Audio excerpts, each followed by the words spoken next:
مساء الفل عليكم، ازيكم عاملين ايه؟ هنعمل النهارده وصفة حلوة قوي، سهلة جدا. وصفة بجد مختلفة. مش هتاخد منكم اي وقت خالص. انا كل مرة بقول لكم الوصفة سهلة وبسيطة، بس المرة دي بجد مفيش اسهل من كده، هتعجبكم جدا جدا. ممكن نستخدمها كفطار الصبح، ممكن نعتبرها طبق جانبي. آه، بس هي حرفيا حاجة طعمها تحفة جدا جدا ومغذية ومفيدة قوي قوي. يلا بينا نخش على الوصفة على طول. اول حاجه البوله بتاعتنا هنحط معلقه كبيره كده من الثوم، وهنحط عصير ليمونه. تمام. وهننزل بنص كوبايه من الطحينه الخام. تمام. وهنا معانا كوبايه ونص من الزبادي، وربع كوبايه من زيت الزيتون.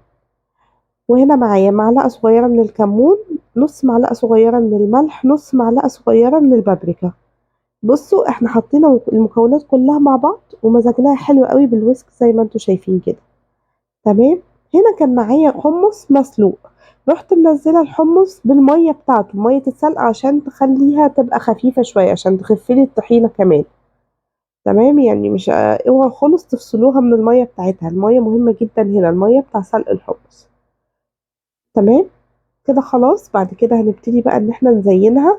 ونزينها برضو بحاجة مفيدة، ما دام الأكلة دي مفيدة نزينها بحاجة مفيدة، نزينها بفلفل ألوان، ونزينها بشوية كده من الحمص. طبعا التزيين ده يرجع لكم.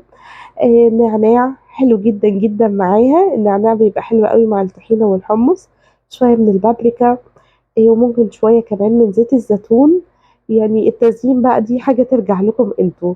بجد أكلة حلوة جدا، يعني أنا معتبراها كمان مش صنف جانبي، يعني هي صنف رئيسي حلوة قوي. بروتين عالي فيها جدا جدا. فعلا شهية قوي قوي، ولو الأطفال كمان حبوها هتبقى حلوة جدا جدا ليكم. اتمنى تجربوها وتكتبوا لي رايكم في الكومنتات طلعت عامله ايه. لو عجبكم الفيديو متنسوش تعملوا لايك للفيديو، ولو اول مره تشوفوا القناه متنسوش تعملوا سبسكرايب للقناه، وتفعلوا زر الجرس عشان يوصلكوا كل جديد. واستنوني فيديوهات جايه كتير، وصفات جايه اكتر. باي باي.